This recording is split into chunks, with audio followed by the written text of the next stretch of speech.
Alright. कहानी एक होनहार सुंदर लड़की की है जिसका नाम वरीना है। उसके पास एक खास किस्म का हुनर होता है। वो उन बच्चों का ख्याल रखती है जिन्हें कोई गहरा सदमा लगा हो या ऐसे बच्चे जिन्होंने किसी हादसे में अपनों को खो दिया हो और उन हादसों की वजह से बच्चों के दिमाग पर बहुत बुरा असर पड़ा हो और उस हादसे के कारण वो एक नॉर्मल लाइफ नहीं गुजार पाते। लेकिन वरीना ऐसे बच्चों की उनके नॉर्मल होने तक मदद करती है। अब तक वो काफी केसेस हैंडल कर चुकी है। अपने इस काम में वो बहुत अच्छी है और तजुर्बे वाली है। वो काफी बच्चों को ठीक करके उन्हें एक नॉर्मल लाइफ दे चुकी है। वो ऐसा इसलिए करती है क्योंकि उसने भी ऐसे ही अकेले रहकर अपनी जिंदगी गुजारी है। जिन बच्चों का भी वो इलाज करती है वो उनके साथ उनके घर पर ही रहती है, क्योंकि बच्चों को ठीक होने में महीनों भी लग जाते थे और साल भी। उसे इस काम में काफी इंटरेस्ट था। फिर उसके सामने एक नया केस आता है। इटली में एक बहुत अमीर परिवार रहता था। उस घर में बहुत ही कम लोग होते हैं। घर का मालिक क्लाउज, उसका बेटा जैकोब और उनका नौकर एरिसियो। जैकोब की माँ मेलविना जब जिंदा थी तब वो लोग बहुत ही खुशी खुशी अपनी जिंदगी गुजार रहे थे। मेलविना काफी मशहूर थी क्योंकि वो एक पियानो आर्टिस्ट थी। वो अपने बेटे जैकोब से बहुत प्यार करती थी, लेकिन फिर वो अचानक से बीमार हो जाती है और मर जाती है। जैकोब की मोम के मरने के बाद उसकी हालत भी काफी खराब हो गई थी। उसके दिमाग पर उसकी मोम के मरने का बहुत बुरा असर पड़ा। इसका कारण ये था कि जैकोब की मोम ने मरने से पहले उससे एक बात कही थी कि तुम नहीं बोलोगे और जब सही वक्त आएगा तभी तुम बोलना, और इसके लिए वो उससे प्रॉमिस भी लेती है। जैकोब ने ऐसा ही किया। अपनी मोम के मरने के बाद वो ना किसी से बात करता था, ना हंसता था, ना रोता था और ना ही खेलता था। वो सारा टाइम खामोश रहता था। उसकी मोम को इस दुनिया से गए हुए 7 महीने गुजर चुके थे, जिस कारण उसके फादर क्लाउज काफी परेशान रहते थे और इसी मकसद के लिए वो वरीना को बुलाते हैं ताकि वो जैकोब का इलाज कर सके। वरीना इस केस को लेने के बाद सारे हालातों को समझने की कोशिश करती है, जिससे उसे पता चलता है कि जैकोब की मोम के गुजरने के बाद से ही वो काफी अपसेट रहता है और अब ऐसे हालातों में वरीना को जैकोब की हेल्प करनी चाहिए। वरीना को लगता था कि जैकोब भी बाकी बच्चों की तरह एक नॉर्मल बच्चा होगा, वो जल्द ही ठीक हो जाएगा। लेकिन उसे नहीं पता था कि उससे पहले बहुत सारी लेडीज वहाँ पर आ चुकी थी, पर कोई भी वहाँ पर ज्यादा दिन नहीं टिक पाई। वरीना जैकोब से मिलते ही उससे कुछ सवाल करती है, लेकिन जैकोब किसी भी सवाल का कोई जवाब नहीं देता और चुप रहता है। फिर एक रात डिनर के टाइम वरीना नोटिस करती है कि क्लाउस जैकोब के साथ बड़ी सख्ती से पेश आता है। अगले दिन वरीना फिर जैकोब को बुलाने की कोशिश करती है, लेकिन उसे फिर भी कोई रिस्पॉन्स नहीं मिलता और वो नहीं बोलता। फिर एक दिन वरीना सारे घर को चेक करती है। चेक करते हुए वो एक रूम में एक ओल्ड लेडी से मिलती है और वो मेलविना की नर्स थी। वो बीमारी के समय से ही उसके साथ थी। उस लेडी का नाम लिलिया होता है। वो लेडी वरीना से बहुत ही अच्छी तरह से पेश आती है, जिससे वरीना काफी इम्प्रेस होती है। फिर वरीना उस लेडी से इस फैमिली के बारे में पूछती है, जिससे उसे पता चलता है कि ये सारी दौलत मेलविना की होती है, जो उसे अपने फादर से मिली थी और उसके पूर्वज 1200 सालों से यहाँ रह रहे थे। उन लोगों का सारा रुपया पैसा खदानों से आता था, लेकिन बीमार होने की वजह से मेलविना ने सारी खदानें बंद करवा दी थी। फिर वरीना उन खदानों को देखने भी जाती है। फिर जब वरीना उन खदानों को देखने जाती है तब एलिस उसे बताता है कि यहाँ पर जो पत्थर है उसे निकालने की बहुत लोगों ने कोशिश की और अपनी जान से हाथ धो बैठे। इसके अलावा वरीना उनकी फैमिली टाउन में भी जाती है। वहाँ मकबरे में उनकी फैमिली के 40 लोग दफन थे और उनकी कब्रें दीवारों के अंदर पत्थरों से बनी हुई थी। उस मकबरे में मेलविना की लाश भी दफन थी।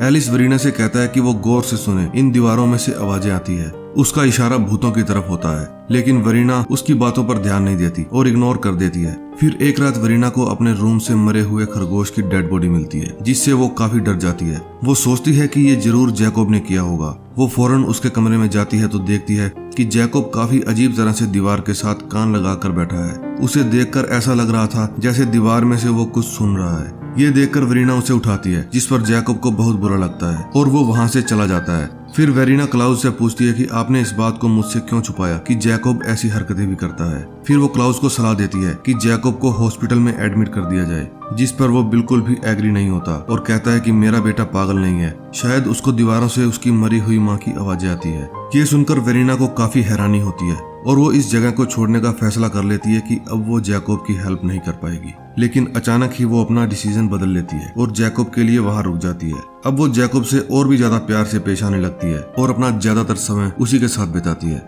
अब वो भी जैकोब को खुश करने के लिए खुद भी दीवारों से सुनने का नाटक करती है। वो जैकोब को समझाती है कि मरे हुए लोगों की आवाजें दीवारों में से नहीं आती, वो कभी लौट कर नहीं आते। मगर वरीना की बातों का जैकोब पर कोई असर नहीं होता। एलिस ने वरीना को बताया था कि जैकोब में पियानो बजाने का टैलेंट है, जो उसे उसकी माँ से मिला है। ये सोचकर वरीना जैकोब को पियानो बजाने के लिए कहती है, लेकिन जैकोब पियानो नहीं बजाता और वरीना की बातों का भी उस पर कोई असर नहीं होता। फिर उन दीवारों में से वरीना को एक दीवार मिलती है जो कि बिल्ली की कब्र होती है। वरीना को पता चलता है कि वहां पर एक जिंदा बिल्ली को दफन किया गया था और वो लोग बिल्ली के बारे में एक अजीब सा ख्याल रखते थे और वो ये है कि बिल्लियां उन्हें ईविल से बचा सकती हैं। कुछ समय बाद वरीना को इस फैमिली के बारे में कुछ अजीब सा एहसास होना शुरू हो गया था। फिर हम देखते हैं कि हर रात लिलिया वरीना के सिर में कॉम्ब किया करती थी और लिलिया की बातों से वरीना को मदहोशी होनी शुरू हो जाती थी। अब वरीना में भी काफी बदलाव नजर आ रहा था। एक दिन वरीना का ड्रेस पेड़ में फंसकर फट जाता है और लिलिया उसे मेलविना का ड्रेस पहना देती है, जिसको देखकर क्लाउस काफी नाराज होता है।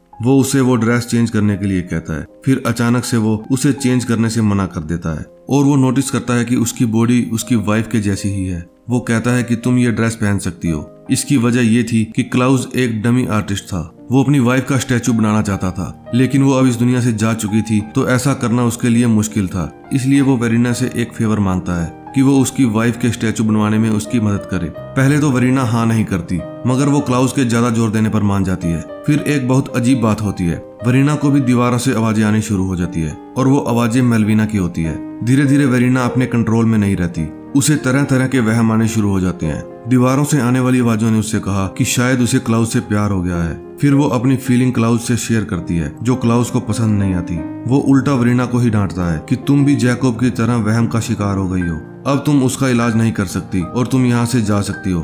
लेकिन वरीना को कुछ हो गया था। वो वहाँ से नहीं जाना चाहती थी। वो जैकोब को मनाने की कोशिश करती है। वो कहती है कि मैं यहाँ से नहीं जाना चाहती, मैं तुम लोगों से प्यार करती हूँ। लेकिन इस बार भी जैकोब पर कोई असर नहीं होता। वो अभी भी कुछ नहीं बोलता और वहाँ से चला जाता है। फिर अगले दिन वरीना खुद को ही काफी बीमार महसूस करती है। उसकी हालत काफी खराब होती है, जैसे कि कभी मेलविना की थी। वो काफी डर जाती है और वहाँ से जाने का फैसला कर लेती है और अपना सामान पैक करती है। वो अपना सामान पैक करके वहाँ से जा ही रही होती है कि तभी क्लाउस वहाँ आ जाता है। वो उसे रोकने की कोशिश करता है। ये देख वरीना को काफी हैरानी होती है। फिर जब वो लिलिया के बारे में पूछती है तो क्लाउस कहता है कि वो तो 6 महीने पहले ही मर चुकी है। अब ये सुनकर तो वरीना पहले से भी ज्यादा होश खो बैठती है और वहाँ से भागने लगती है। लेकिन उसे काफी कमजोरी महसूस होने के कारण उससे सही से चला ही नहीं जा रहा था। उसके साथ एलिसियो उसका पीछा कर रहा होता है। कुछ दूर चलने के बाद वो बेहोश हो जाती है। फिर वो वापस उसे घर लाकर उसी बेड पर लिटा देते हैं जिस पर मेलविना की डेथ हुई थी। वरीना की हालत काफी खराब हो चुकी होती है। फिर वरीना को क्लाउस पर ही शक होता है कि शायद क्लाउस ने ही दौलत के लालच में अपनी बीवी को मार दिया हो और उसे किसी दीवार में दफन कर दिया हो। शायद इसीलिए दीवारों में से आवाजें आती है। वो लोग जबरदस्ती वरीना को मेडिसिन देते हैं। वरीना को उस समय क्लाउस का व्यवहार काफी स्ट्रिक्ट लगता है।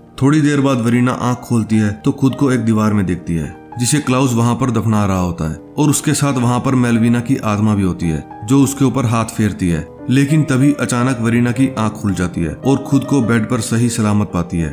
उसके व्यवहार से बिल्कुल भी नहीं लग रहा था कि वो वरीना है। फिर वरीना जैकोब के पास जाती है तो जैकोब वरीना को देखकर पहली बार स्माइल करता है और उसे गले लगाकर कहता है कि मैंने अपनी माँ को बहुत मिस किया। जिस पर वरीना कहती है कि मैं यहीं पर हूँ। फिर वो तीनों खुशी खुशी अपने घर चले जाते हैं। फिर हम देखते हैं कि वरीना पियानो बजा रही होती है जबकि उसे पियानो बजाना नहीं आता था। दरअसल वरीना अब मेलविना बन चुकी थी, यानी आत्मा मेलविना की थी और बॉडी वरीना की। दरअसल ये मूवी सुपर नेचुरल मोमेंट्स के ऊपर बनाई गई है। जैसे कि लिलिया वो मेलविना की पालतू बिल्ली हुआ करती थी जो कि 6 महीने पहले ही मर गई थी, लेकिन वरीना को अभी भी दिखती थी। जैकोब का दीवारों से आवाजें सुनना और वरीना का मेलविना बन जाना, यही वजह होती है कि जैकोब फौरन अपनी माँ को पहचान लेता है और अब वरीना जैकोब के साथ खुश होती है और अपनी हैप्पी लाइफ गुजार रही होती है। तो फ्रेंड्स, हमारी ये मूवी यहीं पर एंड हो जाती है। अगर आपको इस मूवी की स्टोरी अच्छी लगी हो तो प्लीज वीडियो को लाइक करना और चैनल को सब्सक्राइब करना। मैं मिलूंगा आपसे नेक्स्ट वीडियो में, तब तक के लिए बाय बाय।